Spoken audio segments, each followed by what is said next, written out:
Hello friends, welcome back to my channel. So अब ये video में हम क्या देखने वाले हैं, ब्लड और इसके कंपोनेंट्स क्या क्या है। तो सबसे पहले ब्लड क्या है, एक कनेक्टिव टिश्यू है, लार्ज कनेक्टिव टिश्यू है और जो भी बॉडी में सर्कुलेटरी सिस्टम के थ्रू फ्लो होता है उसको बोलते हैं ब्लड। सो जो भी सर्कुलेटरी सिस्टम के थ्रू फ्लो होता है वेसल्स में उसको बोलते हैं ब्लड। तो ब्लड के क्या क्या कंपोनेंट है, ये वीडियो में हम क्या क्या देखने वाले हैं। फर्स्ट कंपोनेंट ऑफ ब्लड क्या है, तो उसमें क्या आता है, प्लाज्मा आता है, ब्लड सेल्स आता है। ये दोनों को पूरे अच्छे से डिटेल में डिस्कस करेंगे। उसके बाद क्या आता है, फंक्शन ऑफ प्लाज्मा प्रोटीन क्या है। फिर उसके बाद और भी इनऑर्गेनिक गैसेस क्या है, ऑर्गेनिक गैसेस क्या है, गैसेस क्या है, ब्लड सेल्स में आरबीसी क्या है, उसके साइज क्या है, उसका शेप कैसा है, और उसके बाद उसका लाइफ स्पैन कितना है, काउंट कितना है, वो सब डिस्कस करने वाले हैं। सेम आरबीसी का भी, डब्ल्यूबीसी का भी, प्लेटलेट का भी। उसके बाद क्या है, फंक्शन ऑफ प्लेटलेट्स क्या है, फंक्शन ऑफ डब्ल्यूबीसी क्या है, फंक्शन ऑफ आरबीसी क्या है। सो ये पूरा ओवरऑल ब्लड और इसको कंपोनेंट में हम देखेंगे। तो सबसे पहले कंपोनेंट। सो कंपोनेंट में क्या आता है, दो आता है। प्लाज्मा है जो कि इसका काउंट है 55%, और जो 45% बचता है वो ब्लड सेल्स रहते हैं। तो ब्लड सेल्स के अंदर तीन चीज आता है, आरबीसी, डब्ल्यूबीसी, प्लेटलेट्स। तो आरबीसी को also called as a erythrocyte. RBC को दूसरा नाम क्या है, इरेथ्रोसाइट्स। हाँ, डब्ल्यूबीसी को क्या बोलते हैं, ल्यूकोसाइट्स, एंड प्लेटलेट्स को बोलते हैं थ्रोम्बोसाइट्स। Then plasma. तो प्लाज्मा क्या 55% है, तो 55% में से वाटर कितना है, 92%, और सॉलिड कितना है, 8%। सो 8% में 7 to 8% क्या है, सॉलिड है। वो 7 to 8% में भी ऑर्गेनिक में प्लाज्मा प्रोटीन आता है, कार्बोहाइड्रेट आता है, अमाइनो एसिड्स आता है, हार्मोन्स आता है, एंड एंटीबॉडीज आता है। सो ये हो गया ओवरऑल प्लाज्मा। प्लाज्मा में वाटर था, सॉलिड था, सॉलिड में ऑर्गेनिक, इनऑर्गेनिक एंड गैसेस था। देन ब्लड सेल्स में आता है आरबीसी, डब्ल्यूबीसी, प्लेटलेट्स। सो डब्ल्यूबीसी को दूसरा नाम क्या है, ल्यूकोसाइट्स।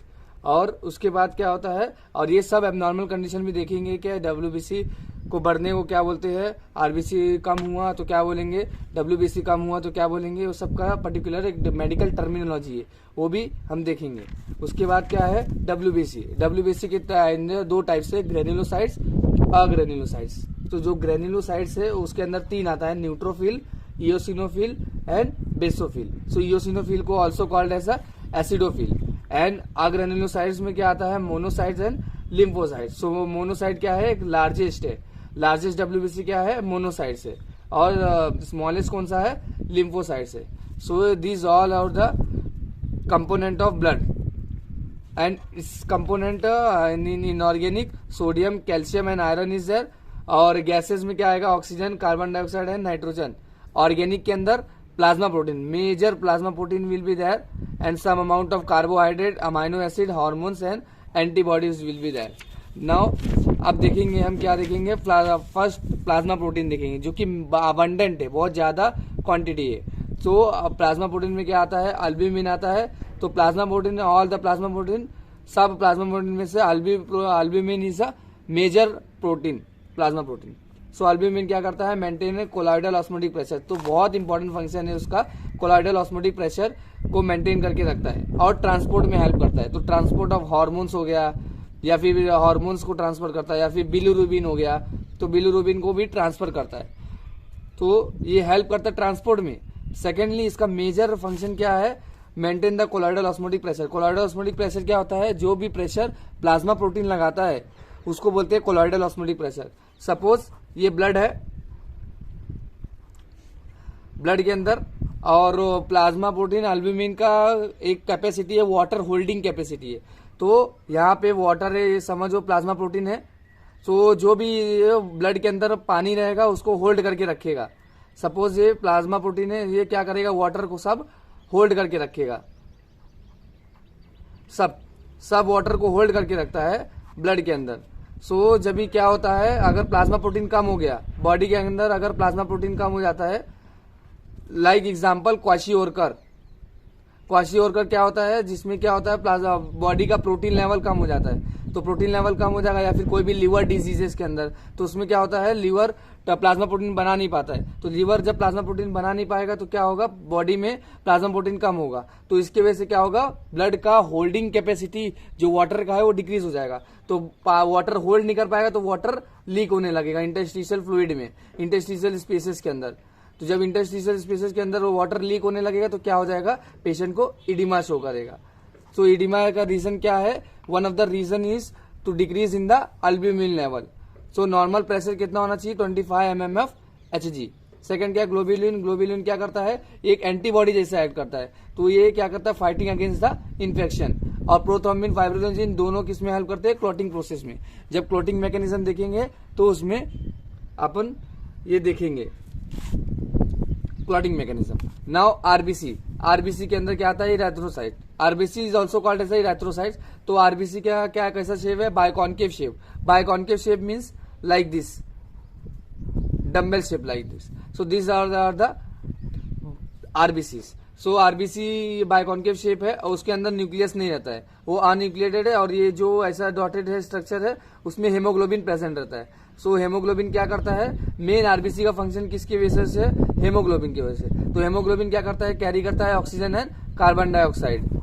सो ऑक्सीजन टिश्यू से, लंग्स से ऑक्सीजन टिश्यू तक लेके जाता है, ये हेमोग्लोबिन ऑक्सीजन लंग्स तक का लेके जाएगा, carbon dioxide from the tissue to the lungs को लेके जाएगा, और लंग्स से जो भी फिल्टर होकर ऑक्सीजन आ रहा है वो हेमोग्लोबिन बाइंड करके सेल्स के पास लेके जाएगा, जो भी सेल्स रहेंगे उसके पास लेके जाएगा। लाइफ स्पैन कितना है, 120 डेज। इसका काउंट कितना है, 4 to 6 मिलियन, मतलब एक क्यूबिक एमएम ऑफ साइज में 4 to 6 मिलियंस ऑफ सेल्स रहते हैं, और इसका लाइफ स्पैन 120 डेज से। इंक्रीज आरबीसी, अगर आरबीसी बढ़ गया तो उसको बोलते हैं इरेथ्रोसाइटोसिस या फिर पॉलीसाइथेमिया, मतलब कोई भी abnormal condition when there is increase in the RBC, RBC level बढ़ जाएगा तो उसको पॉलीसाइथेमिया या फिर इरेथ्रोसाइटोसिस बोलेंगे, या आरबीसी डिक्रीज हो जाएगा तो उसको बोलते हैं अनीमिया। सो उसके बाद हम क्या देखेंगे, डब्ल्यूबीसी के बारे में। सो डब्ल्यूबीसी क्या है, डब्ल्यूबीसी व्हाइट ब्लड सेल है, ये इसका काउंट कितना है, 4000 से थाउजेंड्स में रहते हैं, तो 4500 से लेके 11,000 के अंदर रहते हैं। उसका लाइफ स्पैन कितना है, 13 to 20 डेज, मैक्सिमम 20 डेज तक का वो सर्वाइव करते हैं, उसके बाद क्या होता है, डिस्ट्रक्शन हो जाता है। सो प्रोवाइडिंग क्या करता है, मेनली डब्ल्यूबीसी क्या है, इम्यूनिटी प्रोवाइड करता है, डिफेंस मैकेनिज्म प्रोवाइड करता है, फाइट अगेंस्ट द इन्फेक्शन। सो इसके अंदर भी टाइप्स है, इयोसिनोफिल है, बेसोफिल है, न्यूट्रोफिल है, लिम्फोसाइट एंड मोनोसाइट्स। सो इसमें मोनोसाइट क्या है, लार्जेस्ट है, और लिम्फोसाइट इज स्मॉलेस्ट है। तो इयोसिनोफिल में फंक्शन क्या है, मेनली क्या है, इन्फ्लामेशन पार्टिसिपेट करता है। तो इयोसिनोफिल एंड बेसोफिल मेनली क्या इन्फॉर्म करते हैं, इन्फ्लामेशन करता है, और बेसोफिल क्या रिलीज करता है, histamine which is causes inflammation. So ये दोनों पार्टिसिपेट करते हैं एलर्जिक रिएक्शंस में। उसके बाद न्यूट्रोफिल क्या है, फेगोसाइटोसिस करता है। फेगोसाइटोसिस बोले तो एनगल्फिंग अ फॉरेन पार्टिकल, कोई भी फॉरेन पार्टिकल आएगा उसको क्या करेगा, एनगल्फ कर लेगा। एनगल्फिंग मीन्स सपोज ये एंटीजन आया तो ये क्या करेगा, उसको ऐसा एनगल्फ कर लेगा, फिर उसको पूरा इनसाइड कर लेगा। सो उसको बोलते हैं, बाद में क्या करेगा, डिस्ट्रक्शन करेगा इसका। तो this is called as a phagocytosis. Then first line defence है, सबसे पहले डिफेंस एक्टिंग करता है यही है, न्यूट्रोफिल।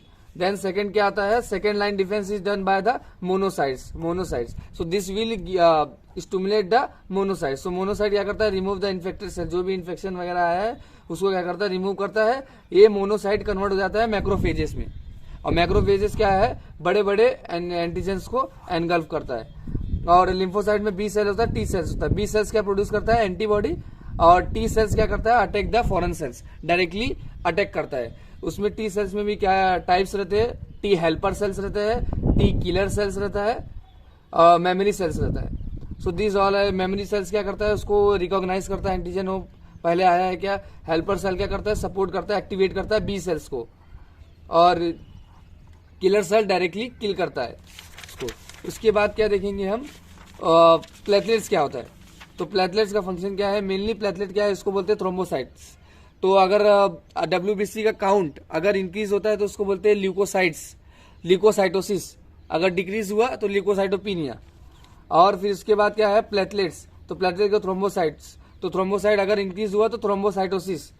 कभी भी साइटोसिस आया ना तो इंक्रीज लेवल हो जाता है, और अगर पीनिया आया पीनिया वर्ड आया मीन्स क्या होता है, वो डिक्रीज हो जाता है, decrease. When ever the count abnormal count is decreases means normal count से अगर नीचे जाएगा तो उसको पीनिया डिनोट करते हैं सुफिक्स, और अगर इंक्रीज हुआ तो उसको साइटोसिस बोलते हैं। ये ओरिजिनेट कहाँ से होता है, मेगा कार्योसाइट्स। मेगा कार्योसाइट्स कहाँ होता है, बोन मैरो। ये बोन मैरो है, बोन मैरो के अंदर मेगा कार्योसाइट्स होता है, वहां से ये ओरिजिनेट हो जाता है। तो यहाँ से स्मॉल पीसेस में डिवाइड हो जाता है और एक पीसेस क्या बन जाता है, प्लेटलेट्स बन जाता है ऐसा। तो प्लेटलेट आर स्मॉल कलरलेस, ये क्या है, कलरलेस, इसका कोई कलर नहीं है। ये 1.5 लाख टू 4.5 लाख इसका क्यूबिक एमएम में नॉर्मल वैल्यू है। और लाइफ स्पेन कितना है, 7 to 10 डेज। फंक्शन क्या है, हीमोस्टेसिस। हीमोस्टेसिस क्या होता है, haemo means blood, stasis means stoppage. So क्या होगा, it is an injury to the blood. Haemostasis का डेफिनेशन क्या है, कोई भी इंजरी हुआ, injury to the blood vessels causes a leak of the blood. So body mechanism try to arrest the bleeding. तो body mechanism क्या करता है, ब्लीडिंग को स्टॉप करने की कोशिश करता है। सो बॉडी ब्लीडिंग स्टॉप करने के 4 फेजेस है, फेजेस बोल सकते हैं या फिर स्टेजेस बोल सकते हैं, फेजेस या फिर स्टेजेस बोल सकते हैं। तो फर्स्ट क्या है, injury lead to the, injury हुआ तो उसकी वजह से क्या करे, बॉडी मैकेनिज्म क्या ट्राई करेगा, वैसो कंस्ट्रिक्शन करेगा। सो वैसो फर्स्ट क्या होगा, वैसो कंस्ट्रिक्शन होगा because of the norepinephrine. Norepinephrine ये क्या है, सिंपैथेटिक एक्टिविटी स्टिमुलेट करता है। तो सिंपैथेटिक एक्टिविटी स्टिमुलेट होने की वजह से क्या होगा, नॉर एपिनेफ्रिन रिलीज होगा। नॉर एपिनेफ्रिन क्या करता है, वैसो कंस्ट्रिक्शन करता है। तो ये एक रीजन हो गया। सेकंड क्या हो सकता है, वैसो कंस्ट्रिक्शन का मेन रीजन क्या है, तो ब्लीडिंग को थोड़ा डिक्रीज करना है। सेकंड क्या है, प्लेटलेट प्लग फॉर्मेशन। तो इसमें क्या होता है, जितने भी प्लेटलेट्स है, सर्कुलेटिंग प्लेटलेट्स जो भी सर्कुलेट हो रहे हो, क्या करेंगे, ये समझ लो इंजरी पार्ट है, तो क्या करेंगे, all the platelets will come and attached to the injured side. तो इंजर्ड साइड जहां भी है वहां पे सब प्लेटलेट अडैर हो जाएंगे। और यहाँ पे थ्रोम्बोक्सिन A2 उसका 2 रोल है, एंडोथीलियल से रिलीज होता है। तो ये क्या करता है, एक तो फर्स्ट मेन ये इसका रीजन है वैसो कंस्ट्रिक्शन, और सेकंड क्या करता है, और प्लेटलेट्स को एक्टिवेट करता है, एक्टिवेट द प्लेटलेट्स। हाँ, वॉन विलीब्रेंड फैक्टर भी है, वॉन विलीब्रेंड फैक्टर भी क्या करता है, स्टिमुलेट करता है पूरा प्लेटलेट्स को इंजर्ड साइड पे आने के लिए। देन थर्ड क्या है, क्लॉटिंग प्रोसेस। इसके अंदर क्या है, इंट्रिंसिक मैकेनिज्म आता है ना, एक्सट्रिंसिक मैकेनिज्म, वो क्लॉटिंग में देखेंगे। उसके बाद लास्ट है फाइब्रिन क्लॉट। तो लास्ट में क्या होता है, फाइब्रिन क्लॉट फॉर्मेशन हो जाता है, जो कि क्या है, स्टेबल क्लॉट है, एकदम स्टेबल क्लॉट फॉर्म हो जाता है। Thank you for watching this video. If you have any doubt then let me no.